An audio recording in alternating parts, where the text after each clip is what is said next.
भारत की सीमा में घुसपैठ करने के बाद चीन बॉर्डर पर ही नहीं देश के दूसरे क्षेत्रों में भी परेशानियां खड़ी करने की योजना बना ली थी। यह दावा दुनिया भर में हैकिंग से संबंधित अध्ययन करने वाली संस्था रिकॉर्डेड फ्यूचर के रिपोर्ट के आधार पर अमेरिकी अखबार न्यूयॉर्क टाइम्स ने किया है। रिपोर्ट के आधार पर अखबार ने दावा किया है कि पूर्वी लद्दाख में जारी तनाव के दौरान चीन अपने हैकर्स की मदद से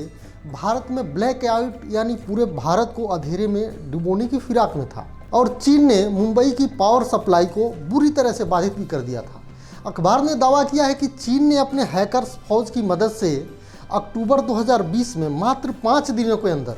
भारत के बिजली आपूर्ति केंद्रों यानी पावर ग्रिड, आईटी कंपनियों और बैंकिंग सेक्टर्स पर 40,500 बार साइबर अटैक किया था। दावा किया गया है कि जून महीने में भारत चीन सीमा के पास गलवान घाटी में हुई हिंसक झड़प के 4 महीने बाद यानी 12 अक्टूबर को मुंबई में जो ब्लैकआउट हुआ था उसमें चीन का हाथ था। बता दें कि 12 अक्टूबर को मुंबई शहर में कई घंटों के लिए बिजली की आपूर्ति बंद हो गई थी, जिसके बाद मुंबई में चलने वाली लोकल ट्रेन सेवा, अस्पताल, शेयर मार्केट बुरी तरह से प्रभावित हो गया था। बिजली आपूर्ति बंद होने के कारण ट्रेनें जहां रास्ते में खड़ी हो गई थी वहीं मुंबई का शेयर बाजार भी ठप हो गया था। दूसरी तरफ सबसे बड़ी परेशानी यह हुई कि जीवन रक्षक मशीनों पर जिंदगी और मौत के साथ जूझ रहे कोरोना मरीजों को बचाने के लिए अस्पतालों को आपातकालीन जनरेटर भी चालू करना पड़ा था। रिपोर्ट में कहा गया है कि भारत चीन सीमा विवाद और मुंबई में अचानक बिजली जाना एक दूसरे से जुड़ा हो सकता है।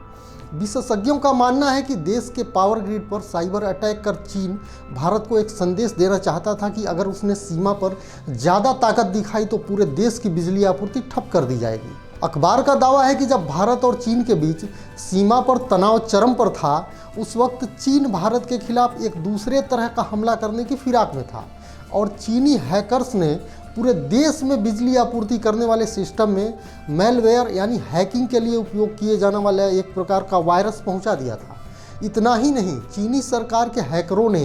इस वायरस को देश के हाई वोल्टेज बिजली आपूर्ति केंद्रों के अलावा छोटे सब स्टेशनों और कोयले से चलने वाले पावर प्लांटों के सिस्टम में भी डाल दिया था। दुनिया भर में कंप्यूटर प्रणाली को नुकसान पहुंचाने वाले वायरस पर नज़र रखने वाली संस्था रिकॉर्डेड फ्यूचर का दावा है कि भारत के सिस्टम में जो मैलवेयर यानी वायरस डाले गए थे उनमें से ज़्यादातर को एक्टिव नहीं किया गया है। वहीं रिकॉर्डेड फ्यूचर का कहना है कि चूंकि वह भारत की पावर कंपनियों के सिस्टम में जा नहीं सकता, ऐसे में यह बताना काफ़ी मुश्किल है कि चीनी हैकरों द्वारा डाला गया वायरस कितना खतरनाक है। रिकॉर्डेड फ्यूचर ने भारत के बिजली आपूर्ति संस्थानों को हैक करने वाली चीन की उस कंपनी का नाम भी बताया है। संस्थान के स्टुअर्ट सोलोमन का कहना है कि हैकिंग के काम को अंजाम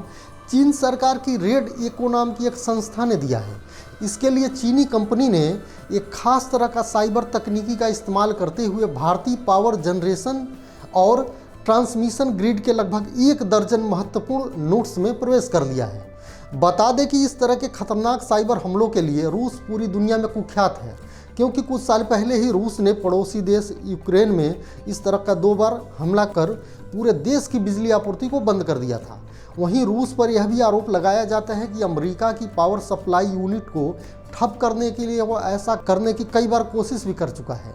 इसके अलावा गत कुछ सालों से चीन पर यह भी आरोप लगाया जा रहा है कि दुनिया में सुपर पावर बनने के लिए चीन भी हैकरों की फौज तैयार कर रहा है और उसके लिए वह दुश्मन देशों में साइबर अटैक कर सूचनाएं एकत्र कर रहा है। बहरहाल, भारत और चीन के संबंधों को लेकर आपका नज़रिया भले ही कुछ और हो, लेकिन मेरा मानना है कि चीन भारत के साथ कभी भी दोस्ती नहीं कर सकता, क्योंकि तानाशाह चीन को भारत का लोकतंत्र उसकी आंख में खटकता है। इसलिए वह अपने लिए अमेरिका से अधिक भारत को सबसे बड़ा खतरा मानता है। इसलिए भारत को अस्थिर करने के लिए वह हर संभव कोशिश करता है और अक्टूबर का साइबर हमला इसका एक बहुत बड़ा सबूत है।